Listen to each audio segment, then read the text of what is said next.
1년 반이 넘었습니다. 이 코로나19 장기화에 지친 의료 현장의 노동자들, 공공의료 또 인력 확충 요구하며 지금 총파업 예고하고 있는 상황이라고 합니다. 현장의 상황은 어떤지 또 요구사항은 무엇인지 보건의료노조 정재수 정책실장을 연결하겠습니다. 안녕하십니까? 네, 안녕하세요. 정재수입니다. 예.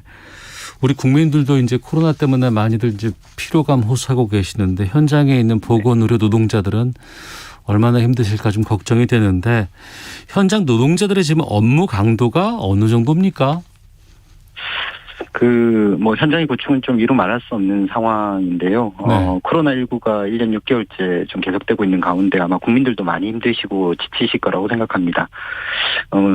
보건의료 노동자의 고충도 매우 심각한데요. 코로나19 대응이 최전방인 만큼 고충이라는 게 좀 말할 수 없어요. 네. 몇 개의 사례를 좀 말씀을 좀 드리면 이해가 쉬우실 것 같은데요. 네. 한 간호사분은 일손이 부족해서 혼자서 100kg 고체중 환자의 체위를 혼자서 변경하다가 어깨를 다쳐서 이제 속옷마저도 혼자서 갈아입기 힘든 상황인데도 출근하면서 근무를 하고 있는 상황이기도 하고요. 예. 얼마 전엔 또 언론에 소개도 됐었는데 국립중앙의료원 한 간호사는 매일 신발에 물이 찰랑거릴 정도로 땀을 흘리면서 극한 상황에서 근무를 이어가고 있다라고 전해주시기도 하시고요. 급기야 지난주 금요일에는 코로나19 전담병원에서 근무하던 32세 간호사 선생님께서 원내에서 밤 근무를 마치고 근무 중에 뇌출혈로 좀 쓰러지신 안타까운 상황도 좀 발생하긴 했습니다. 다행히 원내에 있었기 때문에 빠른 조치로 지금 의식을 찾으시고 해서 너무 다행인데요. 네. 4차 대응이 한참이고 폭염 속에서도 코로나19와 함께 두 번째 여름이 지나가고 있는 과정인데요. 여전히 많은 간호사들이 그리고 많은 보건의료 노동자들이 통풍도 되지 않은 방호복을 겹겹이 또 두르고 앞조차 보이지 않는 곡을 쓰고 촉촉하게 젖은 마스크를 종일 쓰기도 하고 보수갑 등에 통통 불어서 이제 감각도 없는 손가락으로 체열도 하고 만간힘을 다해서 환자를 돌보고 코로나19고 싸우고 있는 현실입니다. 아이고, 일반적인 휴일이라든가 휴가 같은 것들은 좀 다녀오셨을까 싶기도 하고요. 휴가보다 거꾸로 한 2시간 정도의 근무 수칙으로 돼 있는 방호복 있는 시간도 4시간 정도까지 연속으로 입어야 되는 정도의 상황으로 인력이 부족해서요. 대단히 힘든 조건에 있습니다. 정부에서 파견 인력 주지 않았습니까? 네네, 맞죠. 턱없이 부족한가 봐요? 파견 인력 얘기를 많이 하고 계신데요. 네. 죄송한 말씀입니다만 이들이 이제 의료기관에서 오래 근무하신 분들이 아니잖아요. 예. 게다가 파견의 기간도 3주 가량이 단기 파견이 대부분이어서 예. 근무에 적응하는 데 걸리는 시간이나 업무 파악하는 데 걸리는 시간이나 원내 환경에 익숙해지는 문제 등을 고려해 보면 실제로 이제 파견 인력 10명이 원소 속에 있는 간호사들의 2-3명 역할도 하기 어렵다는 게 현장의 이야기고요. 네. 또 이런저런 것들 또 알려줘야 돼서 교육도 해야 되고 실질적인 도움이 못 되는 경우가 허다해서 오히려 원소속 간호사들이 더 힘든 경우가 더 많이 발생하고 있기도 합니다. 네, 파견해 주신 분들께서도 나름대로 좀 고생하시겠습니다만, 네, 그렇죠. 기본적인 보건 의료 인력을 보충하는 상황은 아닌 거군요. 네, 맞습니다. 예. 그러니까 의료인들에서 사명감이라든가 책임감 때문에 버텼다고는 하지만 지금 1년 6개월이 넘어가는 상황에서 그렇죠. 퇴사하시는 분들이 꽤 있다고 들었는데 좀 확인해 주실 수 있겠습니까? 사실은 굳이 코로나19 상황이 아니더라도 코로나19 상황 전에서도 의료기관의 간호사들의 이직 문제나 이런 건 대단히 심각한 상황이었어요. 그랬습니다. 예. 간호사를 하겠다고 4년 동안 대학 공부를 마치고 병원 임상 현장에 들어와서 1년도 못 돼서 관두는 비율, 그러니까 이른바 이제 신규 간호사 이직률이라고 부르는데요.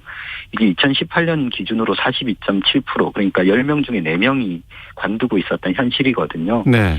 이런 과정에서 이제 코로나19 상황까지 겹쳤으니까 통계적으로 최근의 통계까지 아주 구체적으로 코로나19 상황에서 워낙 이제 인력이 유동이 워낙 많아서 현재까지 정확한 데이터를 나오지는 않는데 이보다 훨씬 더 어려워져 있는 건 사실이고요. 저희 노조가 매년 정기 실태 조사를 가지고 있는데 참여가 약 43,000명, 45,000명 가량 이루어지는 대규모 조사입니다. 네. 이 실태 조사에 따르면 5년차 미만 간호사가 전체 간호사의 50% 이상을 차지해요. 다시 얘기하면 이제 4년 이하의 간호사들이 전체 간호사들이 한 50% 이상을 차지한다라고 하니까 사실은 그 이직의 문제나 이런 것들이 얼마나 심각한지 알 수 있을 거고요. 네. 뭐 통계적으로도 면허를 가진 간호사의 취업률이 한 70% 정도인데 이 정도면 꽤 사실은 훌륭한 취업률이거든요. 네네. 근데 어디서는 일을 하고 있다라는 건데 중요한 건 이들 의료기관에 근무하시는 분들, 그러니까 이들 중에서 의료기관에 근무하는 임상 현장에 근무하는 분들이 54%밖에 안 된다. 다시 얘기하면 전체 간호사의 한 절반 정도밖에 의료 현장에 그 병원 현장에 있지 않다라고 하는 거고 그 절반의 또 절반 정도인 절반의 절반 정도가 5년차 미만의 간호사다라고 하는 이런 노동의 관점에서도 매우 심각한데 의료의 질 관점에서도 이런 상태는 대단히 불안정한 거죠.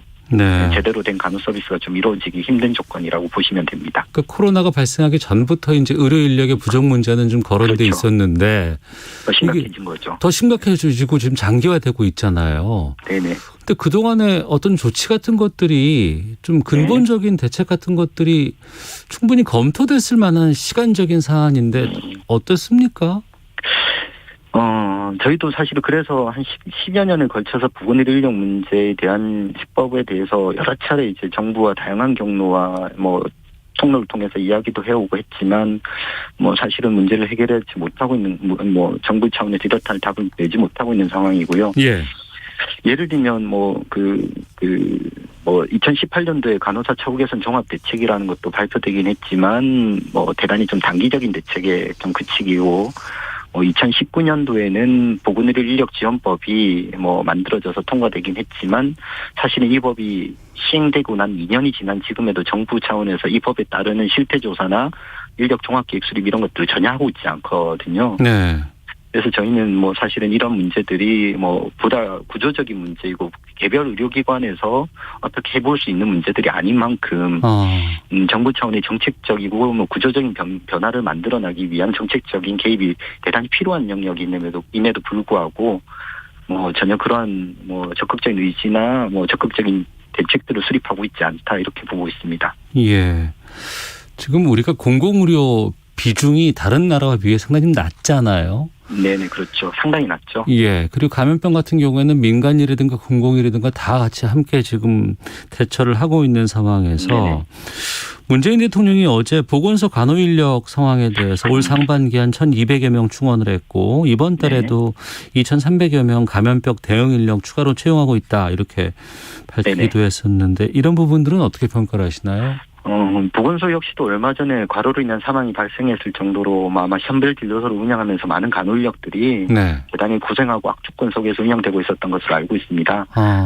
당연히 인력 충원이 필요한 상황일 거고요. 그런데 1,273명 충원을 했다라고 하는데 전국의 보건소의 개수를 생각해 보면 아마 한 보건소마다 한 명 이상이 투입했을지 아마 턱없이 모자란 수준일 겁니다. 근데 문재인 대통령이 그 언급이 제가 알기로는 국민청원 4주년에 대한 영상으로 아마 말씀 주신 걸로 알고 있는데요. 보건소의 근무 환경을 더욱 좀 살펴보시는 게 좋겠다라고 생각이 들고요. 보건소도 보건소지만 특히 이제 아까 얘기했던 병원의 임상, 전담병원 등과 같이 이제 보건의료 임상의 현장인 병원의 현장들은 대단히 더 그만큼이나 또 열악한 상황이다라고 하는 거고요. 사실은 이 문제를 해결하기 위해서 지난 5월부터 보건복지부와 9차례 노정교섭이 지금 진행되고 있는 상황인데 그 핵심적인 내용이 말씀 주셨던 대로 공공의료를 확충하는 문제와 보건의료 인력 문제를 해결하자라고 했던 거잖아요. 그런데 사실 이런 논의들이 9차례까지 진행되어 오고 있지만 대통령님께서 언급하신 것과는 전혀 다르게 그 어느 하나 딱 부러지게 이렇게 하겠다라고 하는 얘기들을 아직까지 하고 있지는 않고 있고 전부 다 유보적인 입장들과 재정 당국의 협의가 안 돼서 어렵다 혹은 이런 건 연구를 해봐야 된다 이런 형태의 대단히 유보적이고 이런 태도들을 계속해서 보여주고 있고요. 심지어 이제 저희가 이미 예고했던 대로 9월 2일 파업이 이제 채 보름도 남지 않았는데요. 그런 과정에서도 이럴듯한 답들을 명확히 내놓고 있지 않은 상황으로 그래서 사실은 그런 이제 인력의 확충에 대한 공공의료 확대를 하겠다라고 하는 얘기들이 벌써 1년 6개월째 몇 번이나 발표되긴 했지만 현장의 변화는 없고 말뿐인 거 아니냐라고 하는 현장의 분노나 우려들이 더 커지고 있는 상황입니다. 예. 인력이 부족한 부분도 이제 말씀해 주셨습니다만 혹시 이 질문도 좀 제가 드려볼게요. 그래도 그동안 고생하신 거 충분히 알겠고 다만 네. 여러 가지 수당이라든가 특별수당 같은 것들이 좀 지급돼야 하지 않을까 싶은데 그런 건 어땠습니까? 말씀해 주신 것처럼 코로나19 상황이 계속됨에 따라서 사실 저희 노조가 지난해 말에도 대단히 많은 이런 어려움들이 있어서 네. 의료 인력들이 번아웃과 소진이 너무 심각해서 줄사직의 분위기나 흐름까지 좀 나타났던 적이 있어요. 예. 그래서 누군가 진짜 그만두게 되면 줄사직이라도 하게 되면 그게 외국에서 일어났던 의료체계 붕괴거든요. 다른 게 의료체계 붕괴가 아니라. 예. 그래서 그런 것들을 우려가 너무 심각해서 작년에 연말이나 연초에 또 사실은 농성까지 하면서 코로나19에 대응하는 의료 인력에 대한 처우 개선과 이런 것들을 요구했었고 국회에서도 어느 정도 수용되어져서 네. 코로나19 감염관리 수당이 지원금이라고 하는 형태로 6개월 동안 한시적으로 지급이 된 바 있습니다. 문제는 이게 한시적이라는 거고 추경 예산에 반영되는 기간에만 지급되는 거니까 또 지원됐다가 끊어졌다가 이걸 하는 거죠. 이러다 보니까 또 현장의 갈등은 또 증폭되기도 하고 그래서 우리 요구 중에서 이런 생명안전수당을 제도화하자는 요구가 있어요. 네. 코로나19가 더 잘 싸울 수 있게 더 잘 대응할 수 있게 더 환자들을 더 잘 돌볼 수 있도록 하기 위해서 안정적인 지원 체계를 좀 마련해 주는 것을 제도화해야 된다는 게 저희 노조 입장이기도 합니다. 알겠습니다. 그러니까 참다가 이젠 더 이상 못 버틸 것 같아서 지금 네네. 9월 2일 총파업을 지금 앞두고 있는 상황이죠. 그렇습니다. 참 보건의료 노조 역사상 처음 있는 일이라고 하던데 지금 어떻게 각 지부라든가 여러 곳에 의견들 좀 모으고 계실 것 같습니다. 어떤 상황입니까? 말씀해 준 대로 2004년도에 저희가 주 5일제를 쟁취하기 위한 총파업 이후에 최대 규모의 쟁의조정 신청입니다. 아까 앞서서 여러 말씀을 드리긴 했는데요. 간호사를 비롯해 보건의료 인력 부족 문제가 기일 한도의 문제가 아닌 만큼 정부도 이런 사정을 잘 알아서 아까도 얘기 드린 것처럼 2018년도부터 다양한 얘기들이 진행되어 오고 있는데 네. 현장의 변화가 특별하게 없다라고 하는 문제들을 놓고 현장의 분노들이 좀 더 한층 더 강화된 측면들이 있고요. 네. 그러다 보니까 연초에 그런 과정에서 코로나19 상황을 겹치게 되면서 1년 6개월 참다가 헌신하니까 헌신적 취급하더라라는 게 현장의 진짜 실제적인 구체적인 얘기들이고요. 네.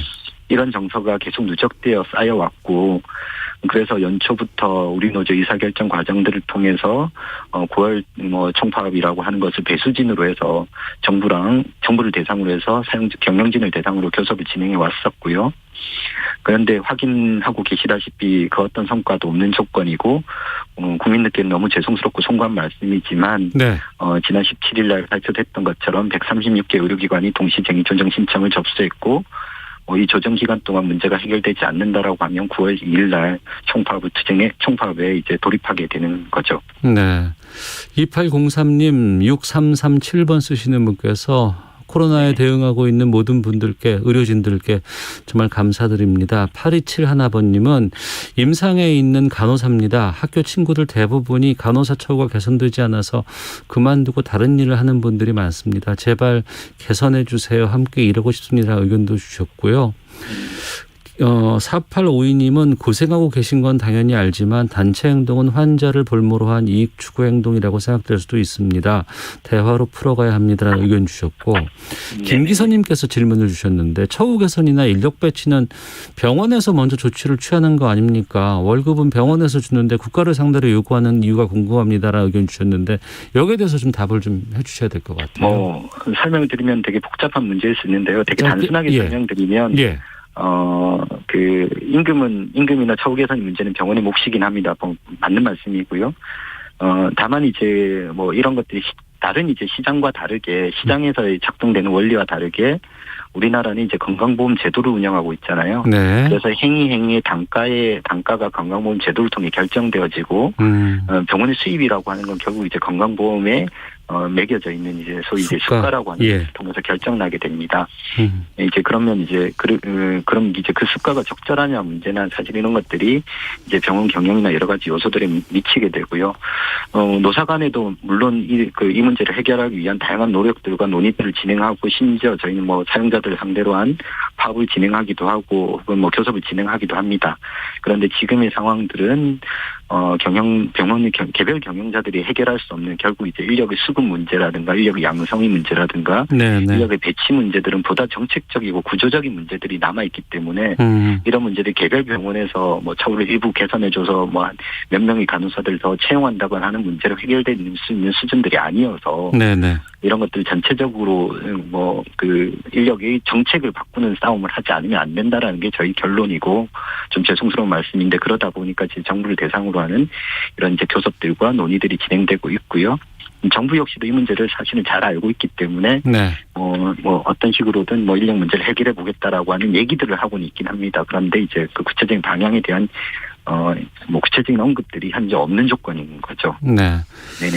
뭐 근로조건 개선이라든가 뭐 이런 것들은 노동자들이 당연히 할 수 있는 것이고 네, 쟁의 신청하고 조정 기간 지금 진행 중인 것으로 알고 있습니다. 네네. 9월 2일까지는 한 2주 정도 시간이 지금 남아 있는 상황인 것 같은데. 네, 그렇습니다. 정부가 어떤 좀 실질적인 뭐 조치라든가 대책 같은 것들 좀 마련 중에 있는지 좀 어떤가요? 저희가 이번 협상 과정에서 제시한 뭐 많은 과제들 중에서 핵심 요구로 한 8개 과제를 엊그제도 이미 제시한 바 있는데요. 네.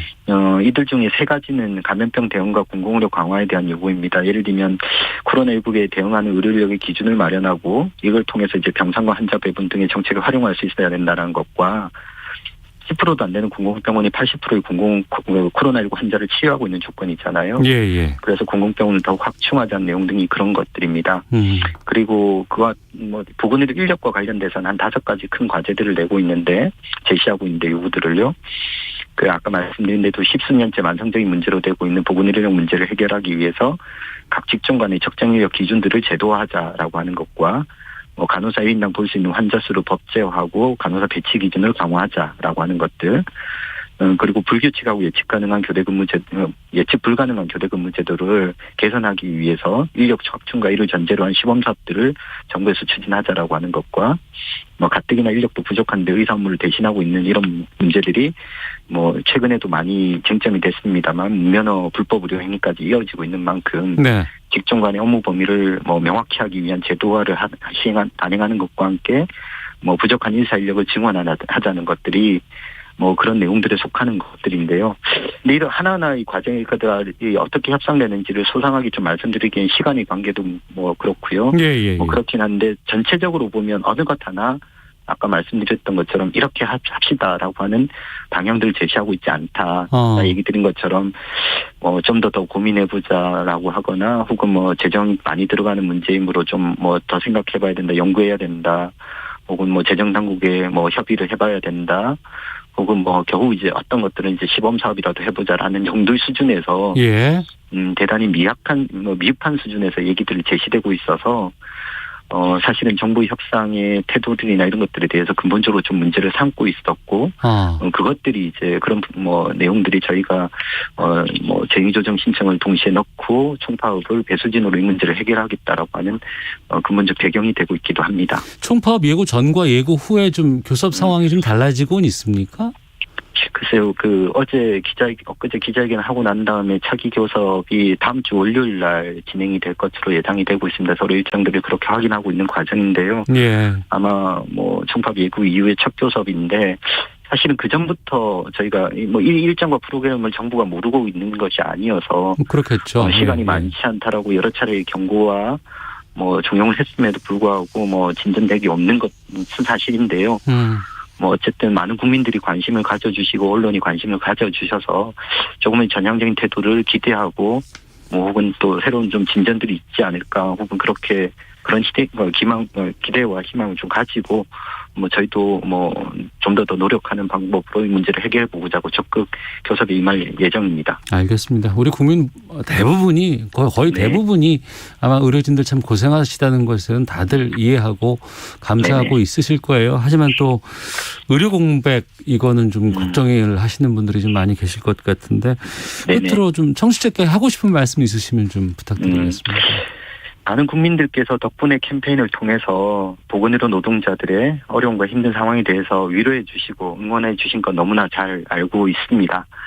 그런데 이 상황이 좀 장기화되면서 벌써 1년 6개월째인데요. 정부와 그리고 병원 측을 대상으로 많은 교섭과 협의를 진행했음에도 불구하고 상황이 개선되지 않고 있고, 최근엔 정부가 우리 노조에 주장하고 있는 공공의료 강화나 보건의료 인력 지원 등에 대한 수차례 교섭이 진행되고 있음에도 미락한 결론을 내지고 있지 못한 상황에서 너무나 죄송스러운 말씀이긴 한데, 파업을 통해서라도 이 상황을 끝내야지 네. 새로운 더 잘 치료하고 더 잘 대응할 수 있지 않겠는가라고 하는 절박한 표현이 이제는 파업이라고 하는 것으로 표출되고 있다라고 하는 것들, 네. 그런 고충을 이해해 주시기를 정말 간곡하게 요청을 드립니다. 알겠습니다. 여기까지 말씀 네. 듣겠습니다. 고맙습니다. 네, 감사합니다.